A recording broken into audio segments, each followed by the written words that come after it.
I'm doing a satisfying leather fill with epoxy. My router almost catches fire, and I'm making a couple of joints. I'm Patrick with Rustic Maker. This whole thing started when a client asked if I could make him a nice sign for their family cabin. They made themselves a cabin on a nice piece of property and they wanted to enjoy a lot of their retired life there.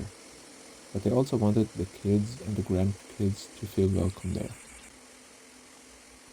So after some back and forth with the design, we came up with this project. I would make a roof truss and write the property name in it. Underneath it, a couple of poles with boards, in between the poles with writing in Spanish. I'll get back to you on the translation of the words.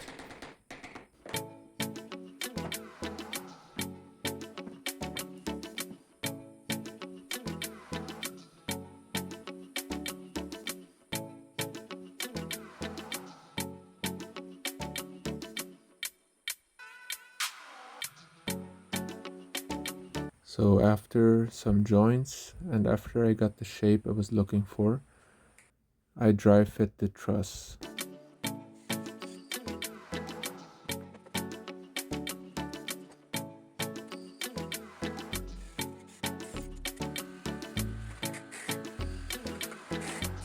Then I got to work on the poles, which I cut to the right length and cleaned all the bark off it with a grinder and a cuts all type disc.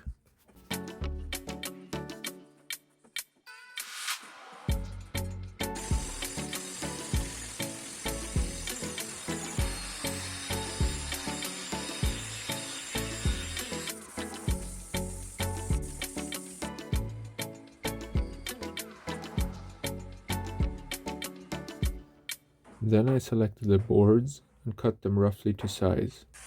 After that I had to attach the poles to the truss, and since most of the weight would be hanging on those poles, I had to make it strong. I first made the top round side flat using a router.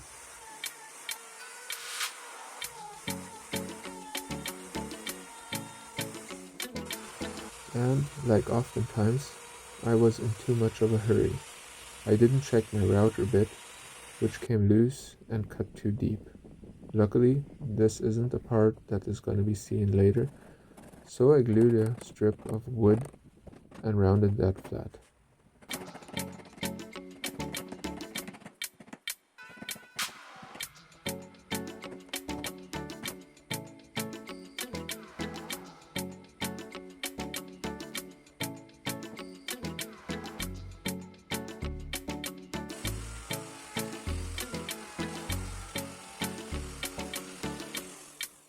Then I cut off the sides to make it straight and even on both sides.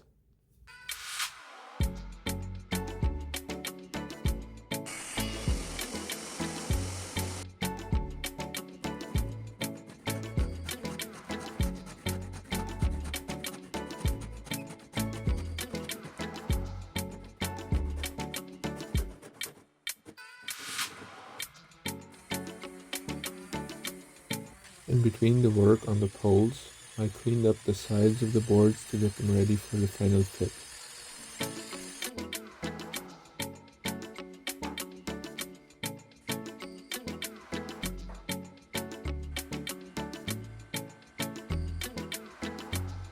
After that I fit and prepared the pole into the truss and routed the inlay to get a perfect fit.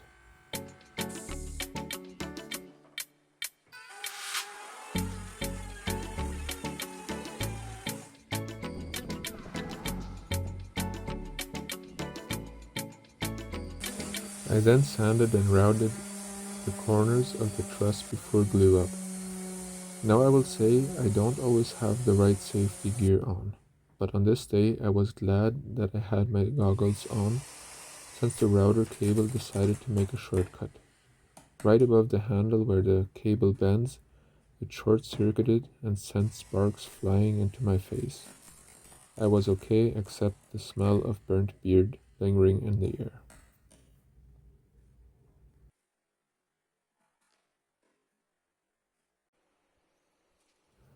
I took the handle apart, rewired the router, and continued on my merry way, routing the truss and gluing it up.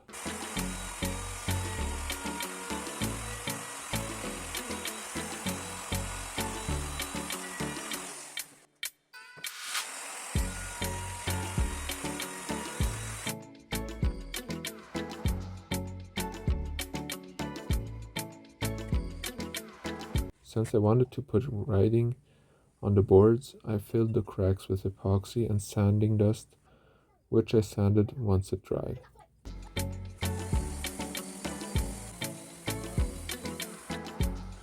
I then drilled and dry fit the boards onto the poles, marked and cut them to length. Since the poles aren't straight, I had to make a line and cut it according to the line. Since this whole thing is big and heavy, and I didn't want it to fall or hang crooked, since the weight might not be the same on both sides, I made a piece of wood which was slightly tampered on so one side gets attached to the wood and the other side to the wall. That way it doesn't only have one hanger, it's stronger with multiple screws attached to the wall and it won't hang crooked.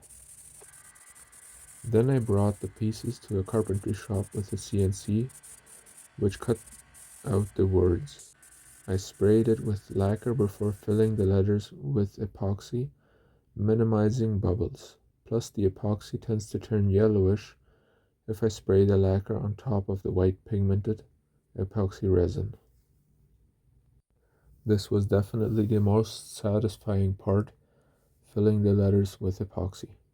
Being super careful not to spill any of it onto the finished piece, I used a syringe to fill in the letters.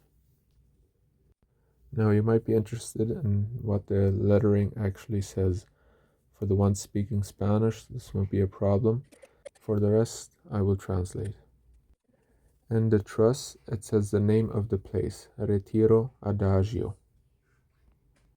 Then on the boards, it says daycare for the grandkids, hotel for the kids, and home of the grandparents. After all that work was done, all that was left to do was put everything back together.